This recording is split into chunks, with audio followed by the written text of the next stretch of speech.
This is supposed to be, the media should be open to everybody. If there was anything called fair use, when you report something as news, that should be public information, and we should be able to share that on a medium such as the internet. And that's why I'm so scared about their regulations. Yeah, I do completely agree with you, and I think you've kind of been persuading me. Maybe some of these campaign speech laws are outdated, and all of us should be erring on the side of more and more speech, more and more First Amendment rights, more and more liberty in the public arena. I wonder if there's a way to legislate to make the internet public property. I mean, someone emailed me on my Facebook page today that the internet was actually developed in 1959 by the military and is kind of on loan to the American public, and that the military can kind of retract it at any moment, which I didn't know, and I would have to research to know if that's in fact correct. Mm-hmm. But it just seems like the citizens movement that we're talking about has to take over every possible means of speaking and communicating and deliberating that we can possibly, seize, essentially. It's a lesson from Eastern Europe. They were able to control people as long as they could keep them from communicating freely with one another. And once people began to speak freely to one another, the Soviet Union couldn't hold people down sufficiently. It's the great liberator. So we're going to have to be really creative about that. And if you can help me think of, or if all of you listening out there can think of, legislation that we can propose or lobby for that could lock in the internet as fair use, free public space, please let me know. I also think we need to not just look at the internet, but to bring back, I've got a chapter in Give Me Liberty on deliberation and town meetings. We've lost the art of speaking to one another as citizens and really communicating face-to-face without the medium of all these sort of multinational media organizations and pundits, intervening. And there are organizations that I really admire that will come to your community or your town and hold a, community-wide town hall meeting for you where citizens actually deliberate on the issues coming up in the election and take ownership of the issues and speak to one another face-to-face. And I'd like us to go back to that and to stop looking at sort of Fox News and CNN pundits as the arbiters of speech and reclaim our own right to speak to one another and have that be the center of authority. Well, absolutely. I think that, getting together with the community is probably the most proactive thing you can do, other than possibly running for office locally, whether that be a city council member or a state senator, or if you're feeling up to it, perhaps your congressional seat. I mean, if we don't take this government back ourselves, a government for and by the people, a government with checks and balances, again, in the three branches. I mean, you talk to the normal person, they don't even know what the three branches of government are. Three branches, what's that? I'm like, it's checks and balances. It's the judicial, the executive, and the legislative, and they're supposed to keep tabs on one another so that they can't get out of control.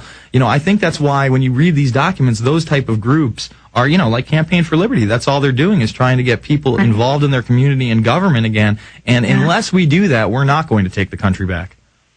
I totally agree. I mean, that's why the last third of Give Me Liberty is a how-to.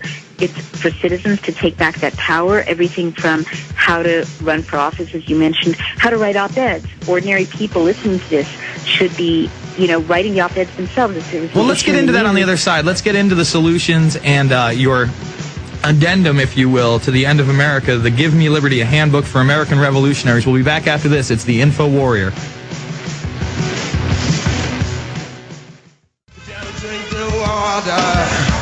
Don't drink the water, splash in the water. All right, we are back.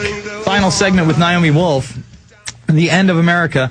And before you give out the website, what else can we do? Obviously, there's a lot of people out there that are sending each other YouTube videos. We're trying to make copies. We're trying to get involved as a community.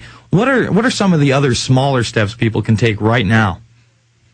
Such a good question. Well, if you don't have to buy Give Me Liberty, you can go to the library. But the last third, as I was saying earlier, are all the how-tos that I could put together. You can start a political movement. There's a how-to about that. You can write op-eds, as I mentioned. It's important to know how to leak to reporters if there's an issue in your community that you want to have in the media, in the debate. Don't be passive. I teach you how to speak to reporters on the record, off the record, and on background. You need to think of yourself as a pundit. I don't mean you personally, Jason. I know you've already made your, media splash, but everyone listening, don't leave it to the pundits in Washington to lead the debate. You have something to say, so you can learn how to speak on television, speak on the radio, talk to print reporters, their summaries in Give Me Liberty. You can think about, the most powerful thing, Jason, that I was told from my source, who's a political consultant, is that we can become what he calls democracy commando teams, meaning right now when you email your congressperson or call them, they really don't need to listen to you unless you vote in congressional elections and do certain other things. And so he teaches this technique that I specify in the book of getting together 20 or 30 of your friends, registering them to vote, and then calling the district office and saying, certain things. I will help the congressperson by, letting people know about him or her on Facebook, by, getting people in my community to know about what he or she's doing, getting the vote out during the election. That apparently gives you more power than the lobbyists and special interests when you then go to that congressperson and say, this is what I want. This is what my group believes in. So that's really, really important. I had no idea that, they keep lists, and if you don't vote in congressional elections, you call them, they don't need to listen to you. You can think, you can learn to fundraise, start your own nonprofit, start your own organizations. But the major shift really is psychological. The founders, and by that I mean the whole founding generation of ordinary people, not just the famous people that we've heard about, Jefferson and Madison and so on, but absolutely ordinary people, men and women, African-American slaves, farmers, small business people. They were the ones who had this vision of liberty. And the most profound thing we can do is this internal shift of recognizing that every single one of us is so important, every single one of us is so powerful, and every single one of us is supposed to be a leader in the fight to defend the Constitution and to understand what liberty means and pass it on. And, I find that is the true key, is to find the great power within yourself and just have the will to actually do something. Quit asking, what can I do? How can I change this? Or just absorbing this information and kind of curling into a ball and saying, I can't make a difference. We can make a difference if we all join forces together and we try to bring this information to the general populace. Thank you so much for joining us for an hour, and I will post those 3 links over on your Facebook page right after this. The site's theendofamerica.com. I hope people check out the film. It's very eye-opening. Thanks again, Naomi. We'll be back after this with Rosalind Peterson.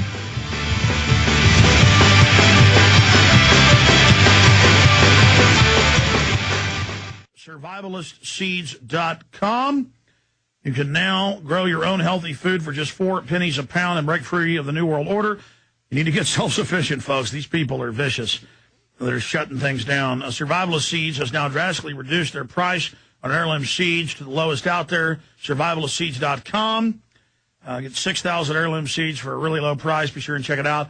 There's a real heirloom seed shortage right now. So people interested in growing their own healthy food need to get their heirloom seeds now and start their gardens this spring.